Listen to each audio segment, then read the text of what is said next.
आदरणीय मेरे प्रिय दोस्तों और भक्तों, महाभारत के युद्ध में जब युद्ध का बिगुल बज ही उठा तब युद्ध के कुछ नियम बनाए गए, क्योंकि पितामह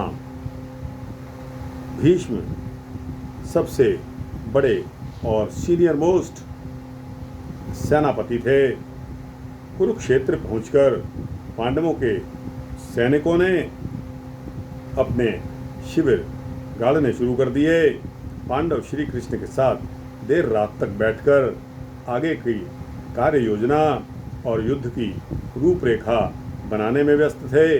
उधर हस्तिनापुर में यह समाचार पहुंचा कि पांडव युद्ध के लिए कुरुक्षेत्र में पहुंच गए हैं, तो कौरवों ने भी अपनी सेना का प्रयाण कर कुरुक्षेत्र की ओर चलने का आदेश दिया।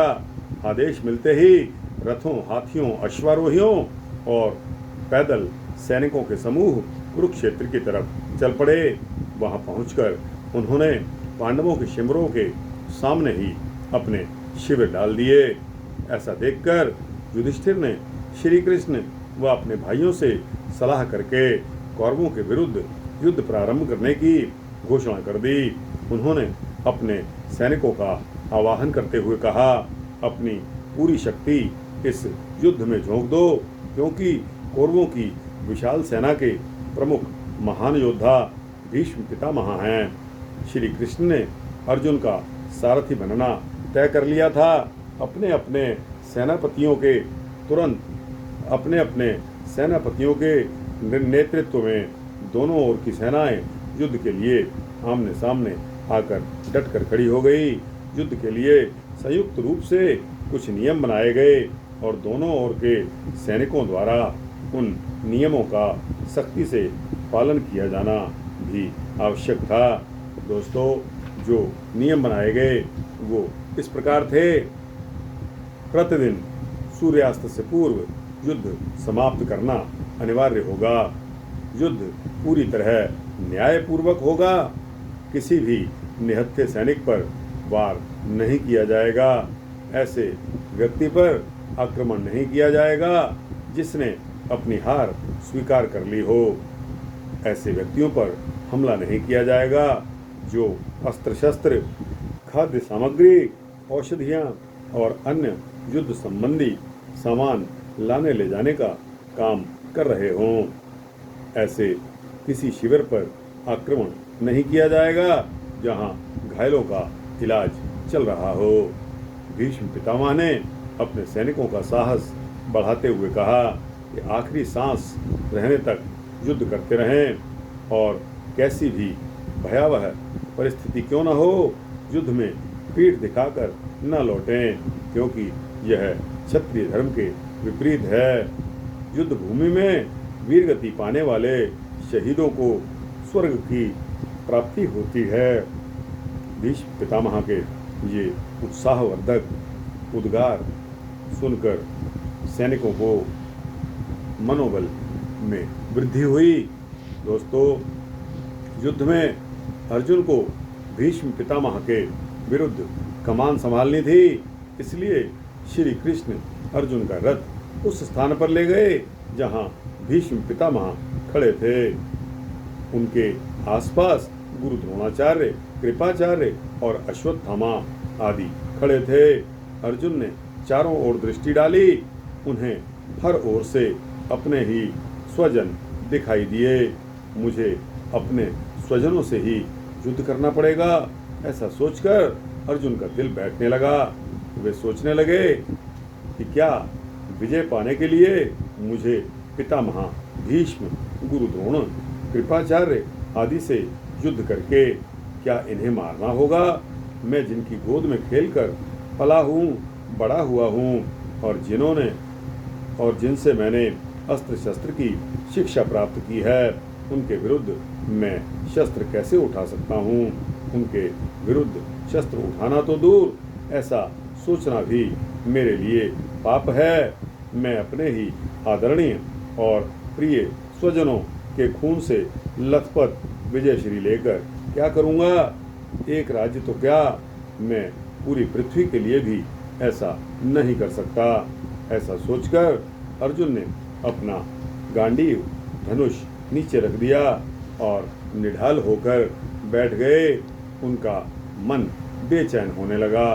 अर्जुन को हतोत्साहित देखकर श्री कृष्ण अवाक रह गए, लेकिन दूसरे ही क्षण उन्हें अर्जुन के धर्म संकट और दुख का स्मरण समझ में आ गया। अर्जुन को इस दुख से उबारने और युद्ध के लिए प्रवृत्त करने के लिए उन्होंने उसे कर्मयोग का उपदेश देने का विचार किया। अर्जुन को कुरुक्षेत्र में दिए गए इस उपदेश को ही कालांतर में भगवत गीता के नाम से जाना गया। यह भारतीय दर्शन का सार है। अर्जुन को संबोधित करते हुए श्री कृष्ण बोले कि अर्जुन, तुम्हारा शोक निरर्थक है, क्योंकि आत्मा अमर है, उसे कोई मार नहीं सकता। यह हर काल में अलग अलग शरीर धारण करती है। दोस्तों, गीता का सार जो कि युद्ध भूमि में भगवान ने अर्जुन को दिया, उसके सारे के सारे पॉइंट्स मैं आपको सुना रहा हूँ। उसका मरण निश्चित है और मरने वाले का जन्म पुनर्जन्म भी निश्चित है। अतः तुम नश्वर शरीर के लिए शोक करना छोड़कर सिर्फ अपने कर्म पर ध्यान दो। तुम कर्म करो और फल की चिंता को छोड़ दो। अर्जुन ने अपनी शंकाओं को दूर करने के लिए श्री कृष्ण से कई प्रश्न पूछे और श्री कृष्ण ने कभी सखा बनकर तो कभी मार्गदर्शक बनकर अर्जुन की सभी शंकाओं का समाधान किया। फिर अर्जुन ने श्री कृष्ण से पूछा कि हे मित्र, तुम कर्म को इतना महत्व दे रहे हो तो मुझे कृपया बताओ कि कर्म क्या है और यह किस तरह महत्वपूर्ण है। श्री कृष्ण ने उत्तर दिया कि हर व्यक्ति को अपना कर्म करना होता है और यही उसका अधिकार है। हर कर्म का फल अच्छा या बुरा होता है। जो व्यक्ति जैसा कर्म करता है उसे वैसा ही फल मिलता है। इसके अलावा यह भी जान लो कि फल का अधिकार केवल ईश्वर के पास है। तुम क्षत्रिय हो, इसलिए तुम्हारा कर्तव्य है युद्ध करना। युद्ध में दो ही संभावनाएं होती हैं, या तो युद्ध करते हुए तुम जीत जाओगे और राज्य सुख का उपभोग करोगे, या फिर तुम युद्ध करते हुए मारे जाओगे तो तुम्हें स्वर्ग की प्राप्ति होगी। युद्ध के परिणाम के विषय में मत सोचो। निष्काम भाव से कार्य करने वाला व्यक्ति ही कर्मयोगी कहलाता है।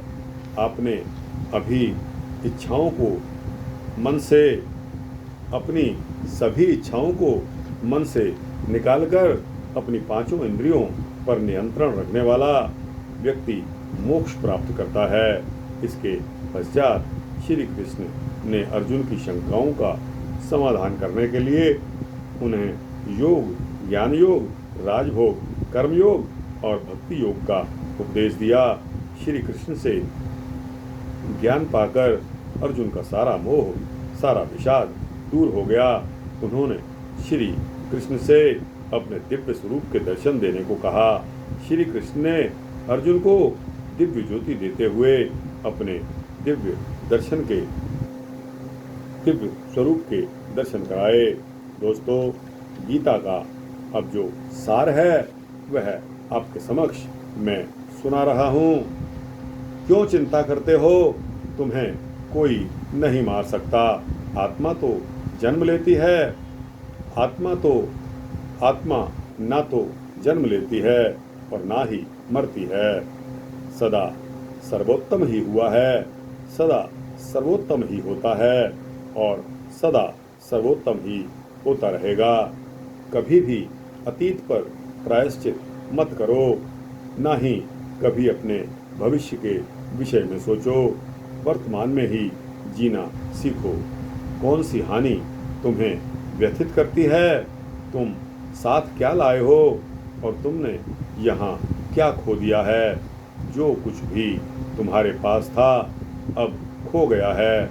जो कुछ भी तुम्हारे पास यहाँ है, यहीं खो जाना है।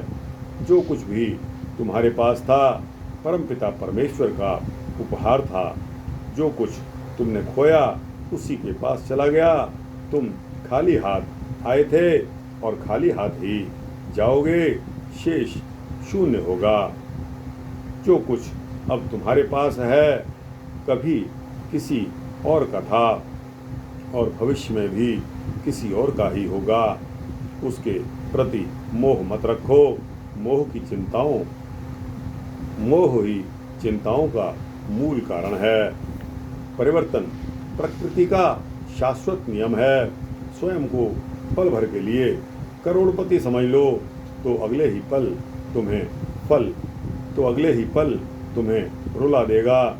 मेरा तुम्हारा ऊंचा नीचा आदि धारणाएं मन से निकाल दो और तुम देखोगे कि सब कुछ तुम्हारा है। ना तो शरीर तुम्हारा है और ना ही तुम इस शरीर के हो। हर चीज़ पांच तत्वों की बनी हुई है और वो पांच तत्व हैं पृथ्वी, जल, तेज, वायु और आकाश। परंतु आत्मा नश्वर है। तब तुम क्या हो? स्वयं को परमपिता परमात्मा को समर्पित कर दो। उस पर भरोसा रखो और देखो फिर कैसे भय, चिंता, दुख आदि सदा के लिए गायब हो जाते हैं। जो कुछ भी तुम करो परमपिता परमेश्वर को समर्पित कर दो। यह तुम्हारे लिए मोक्ष का सरलतम मार्ग प्रशस्त करेगा। तो दोस्तों, यह गीता का ज्ञान मैंने गीता सार के रूप में आपके समक्ष रखा। आपको कैसा लगा? अच्छा लगा हो तो इसको लाइक और शेयर करते हुए अपने दोस्तों, भक्तों, मित्रों, जिज्ञासुओं के समक्ष रखना। और दोस्तों, इस कमेंट सेक्शन में जाकर अपने कमेंट्स भी अवश्य देना। आपके कमेंट्स मेरे लिए बहुमूल्य हैं। और दोस्तों, इस चैनल को सब्सक्राइब कर देंगे तो आपको इसी तरह के सूक्ष्म भक्ति वृत्तांत मिलते रहेंगे। जय श्री राधे कृष्णा।